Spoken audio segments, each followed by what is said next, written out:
Hello. तो हम जा रहे हैं फिर से हमारी एक नई ट्रिप पर। जेरू जा रही है अपने डॉली को लेके। ये जेरू की डॉली। ये वाला जो प्लान है ना, ये काफ़ी लास्ट मिनट डिसाइड हुआ, एकदम अचानक। लेकिन अगेन ये वाली ट्रिप भी हमारे बाकी ट्रिप्स की तरह काफ़ी स्पेशल है, इसलिए हमने डिसाइड किया कि हम इसे मेमोरीज़ में कैप्चर करेंगे। और अनफॉर्चुनेटली इस ट्रिप पर हमारे साथ पापा नहीं आ सके बिकॉज़ उन्हें कुछ कमिटमेंट्स थे। तो इसलिए हमने पापा के साथ स्टेशन जाने का डिसीजन लिया। पापा हमारा सारा सामान उठाए हमें छोड़ने स्टेशन आए थे। और जेरुमा को देखो कितनी शांति से सो रही है। हमारा टेंशन हो जाता है।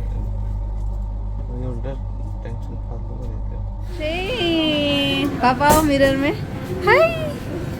और हमारे प्यारे पापा, वो तो बहुत ज़्यादा सेंटी हो रहे थे। और जेरुमा, उसे अब तक ये लग रहा था कि पापा अभी अंदर आ जाएंगे, वो तो कोई गेम खेल रहे हैं।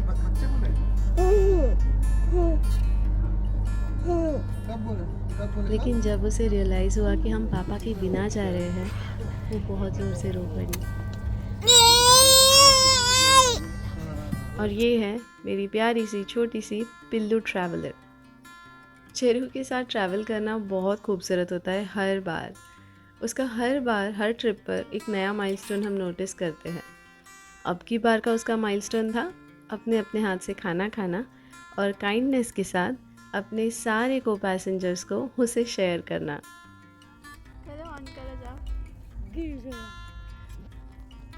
तो बहुत सारी मस्ती के बाद चेरू थक कर शांत सो गई और फिर हुई ये खूबसूरत सी सुबह।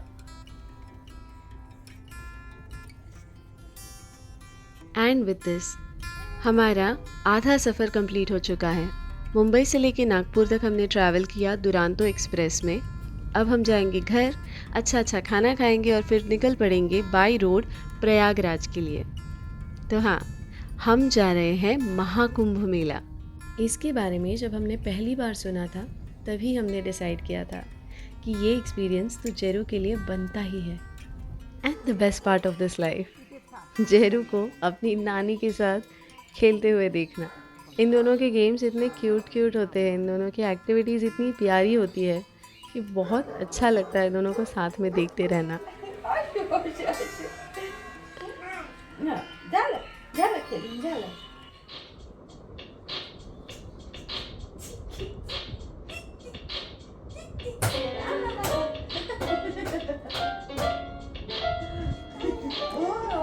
बहुत सारे लाड़ प्यार और माँ के हाथ के खाने के बाद हम निकल पड़े हमारी जर्नी पर।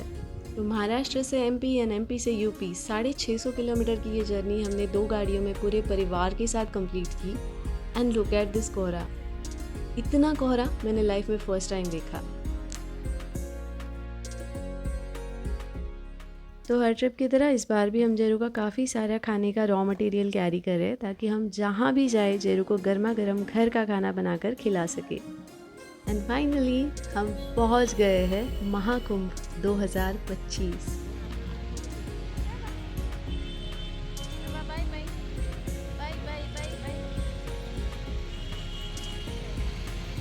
काफ़ी ब्यूटीफुल एनर्जी है यहाँ पर और काफ़ी ठंडी भी। तो इसलिए आते ही हमने डिसाइड किया कि पहले एक गर्मा गर्म चाय हो जाए और उसके बाद फिर हम निकल पड़े हमारे स्टे पर, यानी हमने जो होटल बुक किया था वहाँ पर। हमने डिसाइड किया था कि होटल पर जाके थोड़ा सा फ्रेशन अप होके हम निकल जाएंगे त्रिवेणी संगम स्नान के लिए। तो यहाँ पे आने के बाद मुझे पता चला कि जो भी इंस्टाग्राम और फेसबुक पे रील्स चलती है about the mismanagement of Mahakumbh, वो बिल्कुल मिथ है। यहाँ पे बहुत ही अच्छे से मैनेजमेंट है, लोग बहुत कोऑपरेटिव है, बहुत प्यार से बात करते हैं। ऑटोज़ जो इलेक्ट्रॉनिक ऑटोज़ चलती है वो 20 रुपीज़ 30 रुपीज़ पर हेड पे चलती है, तो बहुत ही चीप है। एंड सब कुछ बहुत वेल मैनेज्ड है, चेंजिंग रूम से, क्लीनलीनेस सेंटर से, पानी की सुविधा है, खाने की सुविधा है। तो अगर आप आपकी फैमिली, आपके बच्चों के साथ यहाँ आना चाहते हैं तो please don't miss the chance. 144 year के बाद ये कुंभ मेला आया है। तो only thing you need to be careful about is आप कौन से दिन यहाँ आ रहे हैं। प्लीज़ किसी भी अमृत स्नान के दिन यहाँ मत आइए या फिर किसी वीकेंड पर यहाँ मत प्लान कीजिए, शायद तब यहाँ ज़्यादा भीड़ हो सकती है।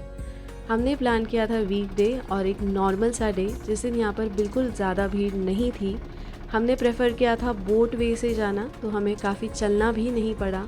हम अपने होटल से बोट स्टेशन यानी बोट हाउस तक पहुंच गए थे ऑटो में, जिसे मैंने बताया 30 रुपीज़ पर हेड में। एंड उसके बाद हमने ये कंफर्टेबल सी बोट ली थी जो आई गेस 500 या 600 रुपीज़ पर हेड थी। ये रेट जो है ये चेंज हो सकते हैं दिन के हिसाब से और समय के हिसाब से, so don't quote me on that. I think इस ट्रिप का ये बोट राइड वाला पार्ट सबसे बेस्ट पार्ट था। सब खुश थे, मैं खुश थी क्योंकि जेरू इस सारी एनर्जी को बहुत अच्छे से सोक इन कर रही थी, अपने नए बर्ड दोस्तों को हाई बाय कर रही थी। हमारी पूरी की पूरी फैमिली बहुत खुश थी क्योंकि जैसे उन्होंने चाहा था कि इस महाकुंभ में हम सब एक साथ आएंगे, हम उसी तरह साथ में ये पूरा जर्नी कंप्लीट कर पाए थे विदाउट एनी हैसल।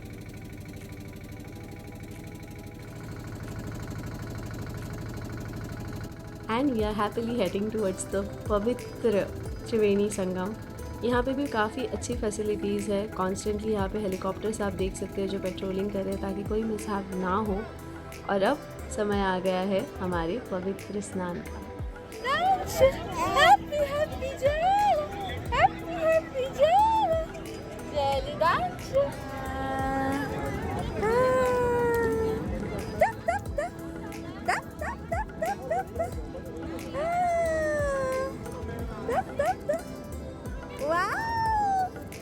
और इस खूबसूरत अनुभव के बाद लौट कर जाने का बिल्कुल मन नहीं कर रहा था।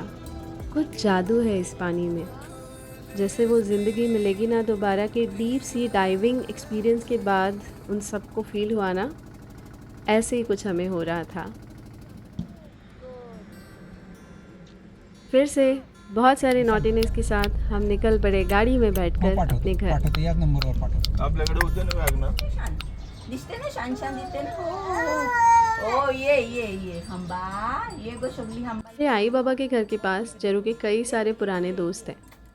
घर आते ही हम उनसे मिलने चले गए। भैया टीवी का रिमोट नहीं होगा, कलर थोड़ा सेम है।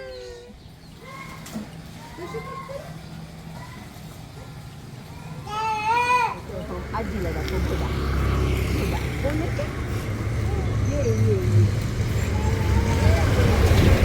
अरे हाँ, इनसे मिलिए।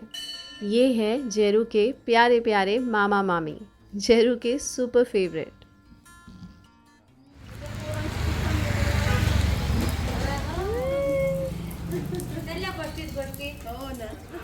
और ये है जेरू के माइलो आजी आजोबा।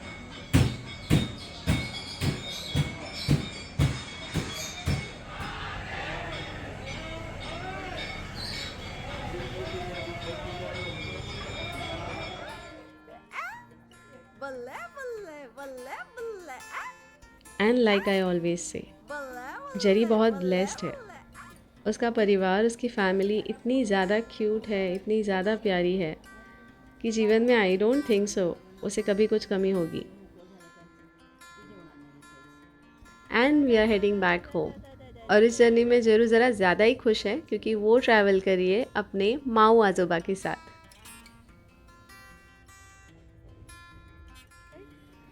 और यहाँ हम पापा से थोड़ी सी नाराज़ हैं क्योंकि पापा हमारे साथ नहीं आए। बट कोई बात नहीं, हम 2 मिनट में पापा को एक प्यारी सी किस्सी दे देंगे और फिर से पापा के बेस्ट फ्रेंड बन जाएंगे।